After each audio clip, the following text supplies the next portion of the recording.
자, 마가복음 14장 27절 말씀 우리 힘차게 샤우팅합니다. 시작. 예수께서 제자들에게 이르시되 너희가 다 나를 버리리라. 이는 기록된 바 내가 목자를 치리니 양들이 흩어지리라 하였음이니라. 예수께서 제자들에게 이르시되 너희가 다 나를 버리리라. 이는 기록된 바 내가 목자를 기리니 양들이 흩어지리라 하였음이니라. 예수께서 제자들에게 이르시되 너희가 다 나를 버리리라. 이는 기록된 바 내가 목자를 치리니 양들이 흩어지리라 하였음이니라. 마가복음 14장 27절 말씀. 아멘. 자, 오늘 함께 읽은 귀한 말씀을 가지고 주님을 버리는 실수를 막으려면 이런 제목으로 하나님 말씀 함께 나누겠습니다. 자, 우리는 지금 이제 예수님의 고난 가운데 점점 더 깊숙이 들어가고 있습니다. 오늘 사순절 안에서 빼놓을 수 없는 성만찬에 대한 이야기가 선포되고 있고, 그 선포되는 그 성만찬의 대화 속에서 있었던 이야기들을 함께 나누려고 합니다. 자, 여기서 제자들 중에 베드로도 부인하고, 그리고 제자들도 다 떠나고, 또 가룟 유다도 이제 배신하는 그런 내용들이 나오는데요. 우리는 이제 이런 내용을 배웠으니까, 들었으니까 우리는 그런 실수를 범하면 안 되겠죠. 주님을 버리는 실수를 하지 않으려면 어떻게 해야 될까? 오늘 말씀 속에서 한번 깨달아 보려고 합니다. 자, 첫 번째는 뭐냐면, 새 언약을 기억해야 돼요. 새 언약을 기억하라. 자, 지금 예수님이 친히 떡과 포도주를 가지고 축사하고 제자들에게 나눠주시면서 이렇게 얘기합니다. 자, 22절, 우리 성만찬 할 때마다 제가 읽어드리는 말씀이죠. 그들이 먹을 때 예수께서 떡을 가지사 뭐 하셨죠? 축복하시고, 그리고 떼어서 제자들에게 주시면서 뭐라고 했냐면 받으라, 이것은 내 몸이니라 그랬단 말이죠. 그 다음에 23절에 보니까 또 잔을 가지사 감사기도 하시고, 그리고 그들에게 주시면서 이를 다 마시매 이르시되 이것은 많은 사람을 위하여 흘리는 나의 피, 곧 그 다음 뭐라 돼 있어요. 자, 여기에 이제 빗줄을 쳐야 돼요. 언약의 피. 그냥 피가 아니라 언약의 피, 이렇게 말씀하셨어요. 자, 이런 부분을 집중해서 보셔야 됩니다. 자, 그러면 언약이라고 하셨다라고 했을 때는 성경에서 옛 언약과 새 언약이 있어요. 우리 구약이 있고 신약이 있죠. 구약은 옛 약속, 그 다음에 신약은 새로운 약속, 그런 뜻이잖아요. 그러니까 여기서 언약의 피라고 했다는 것은 구약에 하셨던 그 일을 이제 신약에서 이루신다. 그러면 옛날에 있었던 옛 언약이 있었겠네요. 그죠? 그 다음에 새 언약, 이렇게 두 가지가 있다는 걸 우리가 알 수 있어요. 그러면 옛 언약은 뭐냐? 우리 창세기, 출애굽기, 레위기, 신명기 쭉 보면서 모세 오경, 그리고 그 전에 시내산에서 모세가 하나님께 십계명 두 돌판과 더불어서 율법과 규례를 받잖아요. 그게 옛 언약이에요. 그러니까 시내산에서 받은 말씀. 그러니까 이 옛 언약은 율법이잖아요. 율법은 뭐예요? 행위로, 그리고 공로로 이걸 꼭 지켜야 된다. 행위와 공로를 상징하는 게 이제 율법이라는 거죠. 그래서 이제 나중에 이 모세 오경, 이걸 토라라고 하는데, 이걸 가지고 계속 시간이 흘러가면서 이걸 지켜야 천국 간다라고 하면서 나중에 랍비들이, 율법학자들이 만들어 놓은 게 613가지를 꼭 지켜야 될 것을 창세기, 출애굽기, 레위기, 민수기, 신명기에서 뽑아낸 게 그 율법 조항이에요. 이거를 다 지켜야 천국 간다. 이렇게 얘기하는 거죠. 근데 그 율법 조항을 제가 한번 봤는데 지킬 사람이 아무도 없어요. 저도 못 지켜요. 그러면 천국 갈 사람이 아무도 없네요. 그리고 이 율법 조항의 내용 속에는 이게 평범한 사람들에게는 지킬 수 없는 많은 일들이 있기 때문에 이거는 이렇게 하면 진짜 천국 갈 사람이 아무도 없는 거죠. 그래서 율법 613개조 자체가 악한 건 아니지만, 문제는 이 율법을 하나님의 뜻이라고 생각하면서 이걸 꼭 지켜야 한다고 천국 간다라고 생각하면서 그걸 자신의 권력과 의로 여기고, 그것을 행위와 공로로 여기고, 너희들은 못 지켰으니까 지옥 가, 우리는 지켰으니까, 바리새인들 같은 우리는 지키니까 우린 천국 가, 이런 식으로 얘기했단 말이죠. 그래서 바리새인들의 문제는 율법의 많고 적음이 아니라 율법을 사랑과 생명이 아닌 어떤 통제, 어떤 위선, 이익, 우월감 이런 도구로 사용했다는 거죠. 그게 옛 언약이 돼버린 거예요. 타락한 옛 언약.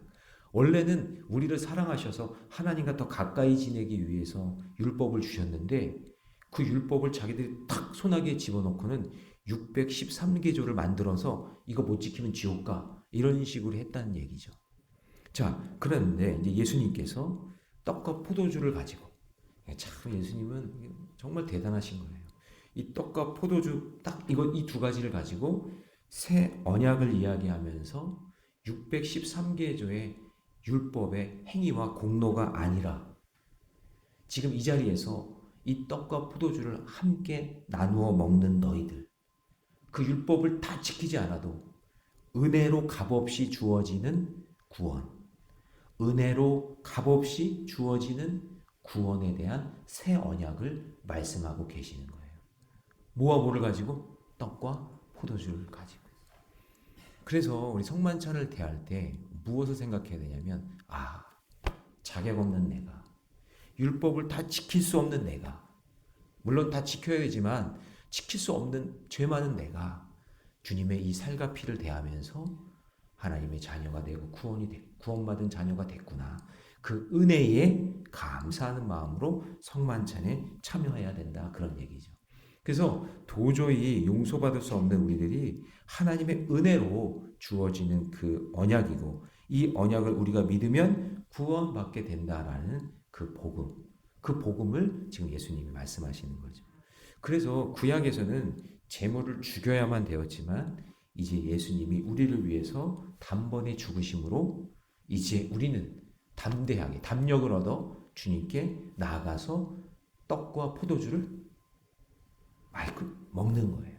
예. 우리는 내 공로로는 내 의지로는 내가 구원받을 수 없지만 그 613개나 되는 율법 다 지킬 수 없지만 나는 예수님이 나를 위해 대신 죽어 주셨기 때문에 사실은 우리가 죽어야 되는데 그렇죠? 우리가 죽어야 되는데 예수님이 죽어 주셨으니까 그 은혜에 감사한 마음으로 나아간다라는 얘기예요. 그 얘기를 하시는 거예요. 대단한 거죠. 자, 25절 말씀 같이 있습니다. 다 같이 시작. 진실로 너희에게 이르노니 내가 포도나무에서 난 것을 하나님 나라에서 새 것으로 마시는 날까지 다시 마시지 아니하리라 하시니라. 여기서 하나님 나라에서 새 것으로 마시는 날까지란 말은 이제 이 말씀은 고난이 끝이 아니다. 이제 천국 가서 다시 포도주를 마시는 그날까지, 천국 가는 날까지 앞으로 계속 어떤 고난이 있을 것인데 십자가 이후의 부활, 그리고 하나님 나라에서 완전한 잔치자리, 완전한 잔치가 있으니 지금은 슬프지만 다시 기쁨의 날이 온다라는 소망을 주는 말씀을 제자들에게 하고 있는 거예요. 그래서 여러분 우리가 매월 첫째 주에 성만찬 하잖아요. 그 이유가 뭐냐면 이렇게 한 주, 한 달 살고 또 힘들고 어렵지만 또 예수님의 살과 피를 대하면서 우리가 영원히 살아가는 그 천국에서 만날 그 아름다운 잔치를 생각하면서 우리가 이 땅에서 예수님의 살과 피를 기념하는 거죠. 예, 그런 의미가 있는 거예요. 그래서 이 땅에 사는 동안 매일 주시는 말씀을 통해 새 언약을 기억해야 돼요. 예, 옛 언약에 율법에 매워서 아휴 이거 못했네, 이거 못 지켰네, 이거 나는 이제 안 돼 하면서 자꾸 죄인 코스프레 하지 말고, 물론 우리는 다 죄인이에요. 다 죄인이지만 예수님이 날 위해 죽으셨으니 그 은혜를 힘입어 할렐루야 담대하게 주의 길을 걸어가는 거예요. 그래서 날마다 새 언약을 기억하며 살아가시기를 주님의 이름으로 축복합니다. 자, 적용 질문 드립니다. 나는 오늘도 나의 행위와 공로가 아니라 예수 그리스도의 은혜로 주어진 새 언약을 믿고 날마다 기념하며 살고 있습니까? 오늘도 말씀 받으셨죠? 말씀 받으셨으니까 예수님의 살과 피를 대하는 마음으로 담대하게 믿음의 길 걸어가시기를 축복합니다. 자, 두 번째, 주님을 버리는 실수를 하지 않으려면요, 기록된 말씀대로 또 순종하는 삶을 살아가야 된다라는 거예요. 자, 우리 오늘 본문은 아니지만 17절 말씀에, 우리 어제 본문이었죠. 17절에 보시면 처음에 예수님이 12를 데리고 최후의 만찬을 하시는 내용이에요. 그래서 17절을 보세요. 저물매 그 몇 명을 12를 데리고 가잖아요. 그리고 만찬을 하던 중에 예수님께 지목을 당해서 가룟 유다가 그 자리에서 나갔어요. 그러니까 지금 오늘 본문은 가룟 유다가 지금 없는 상황이에요. 그러니까 예수님은 식사를 마치시고 마지막 기도를 드리시기 위해 감난산으로 지금 가시는 거예요.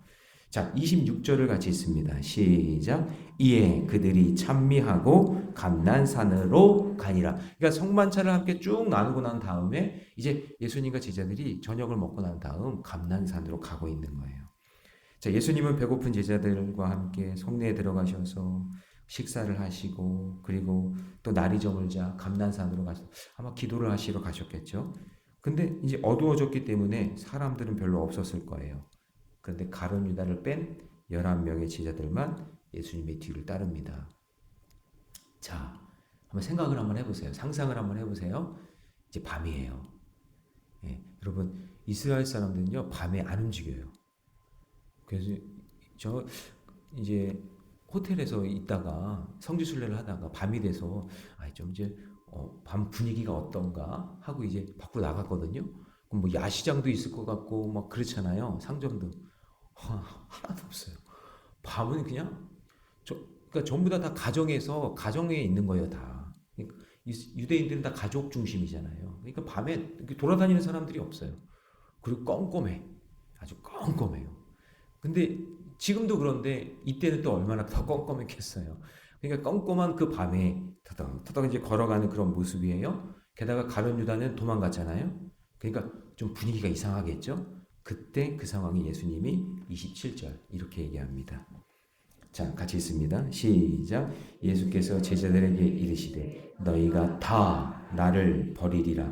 이는 기록된 바 내가 목전을 치르니 양들이 흩어지리라 하였음이니라. 자, 여러분 어떤 부분이 눈에 들어와요? 여러분들은 다 버렸다? 다 버렸다? 이거 나중에 다 버리잖아요. 다 도망가요. 예. 근데 여러분 중요한 표현이 뭐냐면 밑줄을 쳐야 되는 부분이 기록된 바 이 부분이에요. 자, 왜 그러냐면 이 말을 들은 제자들이 지금 어떤 생각을 할까 한번 생각해 보면 깜짝 놀랐을 거예요. 아마 저녁을 맛있게 먹었는데 체하지 않았을까 싶어요. 가룟 유다도 떠난 상황인데 갑자기 이런 말씀을 하시니까 굉장히 불안했겠죠. 왜냐하면은 보세요. 너희가 다 나를 뭐 한다고요? 버리리라. 자, 그러나 여러분 27절에서 놓치지 않아야 될 말씀이 기록된 바, 그 뒤에 있는 말씀이에요. 기록된 바 내가 목자를 치리니 양들이 흩어지리라. 그러니까 예수님이 지금 식사를 하시고 난 다음에 감난산 쪽으로 가시면서 예수님이 떠올랐던 구약 성경의 말씀이 스가랴 13장 1절에서 9절 말씀이에요. 그 말씀이 생각나서 그 말씀이 떠오르니까 그 기록된 말씀을 제자들에게 말씀해 주시는 거예요. 그래서 여기 기록된 바라고 한 말씀이 뭐냐면 지금 예수님이 지금 그냥 갑자기 생각나서 이야기하는 게 아니라 스가랴서 13장 말씀이 떠올라서 그 말씀을 제자들에게 하시는 거예요. 그러니까 제자들에게 전하시면서 내가 가는 길이 하나님의 말씀을 성취하기 위한 길이다라는 걸 말씀하시는 거예요. 여러분 이게 굉장히 중요한 거예요. 여기 이 포인트가. 그럼 이 포인트에서 지금 이 말씀 본문에서 가장 중요한 것은 지금 예수님이 지금 십자가를 향해 가시는데 이 모든 것이 다 내 뜻이 아니라 하나님의 뜻이고 하나님의 말씀을 성취하기 위한 길이다라는 것을 지금 계속해서 말씀하시면서 가시는 거예요. 그러니까 십자가의 길은 누구의 뜻이에요? 그렇죠. 하나님의 뜻인 거죠.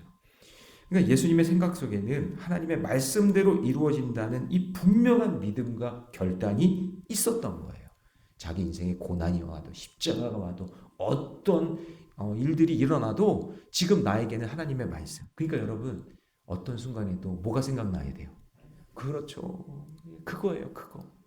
어떤 순간에 내가 이런 고난이 있을 때 이 말씀이 생각나고 이런 기쁨이 있을 때는 또 이런 말씀이 생각나고 여러분 그게 돼야 돼요. 그게. 그것 때문에 제가 이렇게 말씀 큐티 이런 얘기를 계속 하는 거예요. 내가 고난이 왔을 때 기록된 말씀이 생각나야 돼요. 그게 여러분 능력이에요. 내 감정과 지식과 경험이 아니라 하나님의 말씀이 생각나요. 그 예수님이 지금 제자들과 그 감난산으로 가는 그 길에 그 깜깜한 그 길에 말씀의 빛으로 지금 가시는 길을 비추는 거예요. 야, 이거 흩어지는 거, 너희들이 배반하는 거, 이거 다 성경 말씀에 나와 있는 말씀인데 목자를 치리니 양들이 흩어진다. 그 말씀을 지금 하고 있는 거죠. 자, 그래서 여러분 십자가의 길은요, 말씀에 순종 없이는 갈 수 없는 길입니다. 우리 어제 십자가의 길 잘 가라고 말씀을 드렸는데 그 십자가의 길을 잘 가시려면 반드시 말씀이 있으셔야 됩니다. 자, 그래서 이제 예수님이 또 말씀대로, 여러분 성경에 보면 예수님이 그랬죠. 내가 너희들에게 보여줄 것은 요나의 표적밖에 없다. 요나의 표적이 뭐죠? 예수님이 3일 만에 부활하실 거다. 요나가 물고기 뱃속에 들어갔다가 3일 만에 살아나왔잖아요. 그 요나의 표적밖에 보여줄 거 없다는 얘기는 결국엔 내가 곧 3일 만에 부활할 것이다 라는 얘기를 하시는 거거든요. 그러시면서 또 예수님이, 자 28절 같이 있습니다. 시작. 그러나 내가 살아난 후에 너희보다 먼저 그러니까 지금 절망만이 아니라 또 소망의 말씀을 해주시는 거죠. 내가 다시 살아날 거니까 그때는 내가 너희보다 갈릴리에 먼저 가 있다. 거기서 만나자. 그렇게 말씀하시는 거예요. 그래서 여러분 적용 질문 드립니다. 오늘 내가 가야 할 감난산에 어떤 일들이 준비되어 있습니까? 어떤 일들이 일어날지 모르지만 기록된 말씀을 붙잡고 있습니까? 여러분 오늘 하루 어떤 일이 일어날지 모르겠지만 하나님 말씀, 기록된 말씀을 꼭 생각나고 그 말씀을 꼭 붙잡으시기를 주님의 이름으로 축원합니다. 마지막 세 번째요. 주님을 버리는 실수를 하지 않으려면 의인은 하나도 없다는 것을 인정해야 돼요. 그러니까 결국 다른 말로 하면 내가 뼛속까지 죄인이라는 것을 인정해라. 그런 얘기죠. 자, 29절 같이 있습니다. 29절 시작. 베드로가 여짜오되 다 버릴지라도 나는 그리하지 않겠나요. 그러니까 베드로가 딱 듣자 예수님이 하는 걸 말씀으로 여겨야 되는데 지금 뭐로 여기는 거예요? 그냥 예수님의 생각의 언어로 지금 생각하는 거죠. 그러니까 지금 예수님은 하나님의 말씀을 가지고 얘기하고 있는데 베드로는 그냥 예수님이 그냥 갑자기 생각나서 하시는 말씀이라고 생각을 한 거죠. 그래서 베드로가 이거 그런 일은 없을 겁니다. 난 절대 버리지 않습니다. 막 그렇게 얘기하는 거죠. 그러니까 베드로가 나쁜 게 아니라 지금 베드로는 이 예수님의 이 상황 속에 있는 이 상황을 좀 바꿔보려는 그런 마음이 있었던 거예요. 그죠? 베드로는 착해요. 착한 사람이에요. 그렇죠? 좀 급한 면도 있지만 그래서 이제 예수님이 뭐라고 얘기하시냐면 그렇게 베드로가 얘기하니까 30절 다 같이 시작. 예수께서 이르시되 내가 진실로 내게 이르노니 오늘 이 밤 닭이 2번 울기 전에 내가 3번 나를 부인하였다. 이렇게 얘기하시는 거예요. 이 말을 들은 베드로와 제자들 진짜 더 불안했겠죠? 더 막 불편했겠죠? 그래서 이게 어떻게 흘러가는지 이제 본인들은 잘 모르겠지만 이제 어떠한 이제 상황 속에 있는지 마음속으로 이제 심정적으로 이제 아마 준비를 하고 있었을 거예요. 그래서 여러분 이 베드로가 이 부인한다는 것은 인간은 스스로 의의로 설 수 없다라는 이 구약의 일관된 메시지죠. 그렇잖아요. 우리는 다 뼛속까지 죄인이고 인간은 이제 거짓 맹세하지 말라고 맹세하지. 여러분 예수 믿는 사람은 될 수 있으면 맹세 같은 거 하지 마세요. 왜냐면 그가 어떤 상황이 되면 내가 못 지키잖아요. 그러면 그게 못 지켰기 때문에 거짓 맹세가 되는 거예요. 처음에는 의도는 뭐냐면 내 맹세는 거짓이 아니야. 진짜야. 라는 말로 하잖아요. 근데 그걸 못 지키면 뭐가 돼요? 그게 거짓 맹세가 되잖아요. 그러니까 될 수 있으면 맹세를 안 하는 게 나아요. 그냥 말하지 말고 할 수 있으면 조용히 하면 되지. 괜히 그러면서 막 그냥 맹세해봤자 그 지키지 못하면 더 어려워지니까. 근데 베드로는 이제 맹세를 막 한 거죠. 근데 그게 지켜지지 않는 상황이 되는 거예요. 그러다 보니 상반되는 감정이 막 드러나는 거예요. 자, 우리 31절 같이 있습니다. 시작. 베드로가 힘있게 말하되 내가 주와 함께 죽을지언정 주를 부인하지 않겠나이다 하고 모든 제자도 이와 같이 말하니 베드로가 막 감정적으로 말이죠. 그냥 막 난 부인하지 않겠다 그러니까 옆에 있던 제자들도 나도 그렇습니다. 그렇게 얘기하는 거예요. 여러분 지금 베드로와 제자들은 아까 처음에 얘기했던 율법, 자기의 의와 행함과 공로를 지금 계속해서 강조하고 있잖아요. 그렇죠? 아직 거기에서 못 벗어나는 거예요. 못 벗어나는 거예요. 그래서 새 언약이 필요한 거예요. 나는 이렇게 죄인이고 또 실수하지만 주님의 은혜로 구원받을 하나님의 자녀다. 그래서 여러분 율법이 아니라 뭐가 필요한 거예요? 은혜가 필요해요. 말씀이 필요한 거예요. 말씀. 말씀이. 그러므로 예수님은 베드로의 실패를 미리 아셨음에도 버리지 않고 나중에 진짜 베드로가 이야기한 것처럼 십자가에 거꾸로 매달려 죽잖아요. 예, 순교하잖아요. 제자들 거의 다 대부분이. 그래서 하나님께서는 그들의 그 지금의 이 어리석은 이 문제를 품고 가시면서 말씀으로 십자가를 향해 한 발자국 한 발자국 한 눈금 한 눈금 가고 있다는 것을 우리에게 보여주고 있습니다.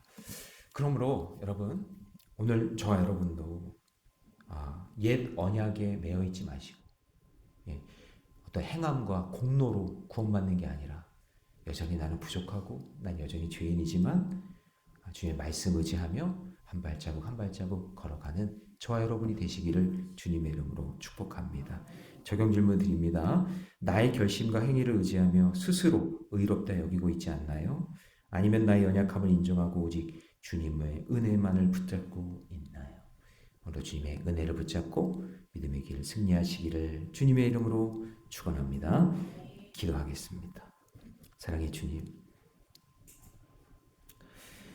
율법과 공로를 의지하던 제자들은 주님을 버리는 실수를 보게 됩니다.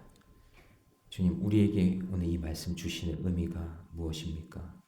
오늘 우리도 이 땅에 살면서 주님을 배반하거나 가룟 유다처럼, 주님을 부인하거나 베드로처럼, 그리고 주님을 버리거나 다른 제자들처럼 그런 인생 살지 말라고, 그런 주님을 버리는 실수를 하지 말라고 오늘 이 말씀을 우리에게 주시는 줄 믿습니다.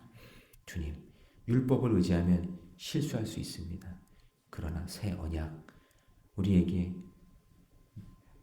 포도주와 떡으로 우리에게 가르쳐 주신 그 새 언약을 늘 기념하면서 믿음의 길 걷게 하여 주시고, 순간순간 어떠한 상황 속에서라도 오늘도 주신 말씀이, 기록된 말씀이 생각나게 하여 주시고, 의인은 하나도 없음을 인정하고 오늘도 겸손하게 주의 말씀에 순종하며 살게 해 주옵소서. 이 모든 말씀 우리 주 예수님의 이름으로 기도하옵나이다. 아멘.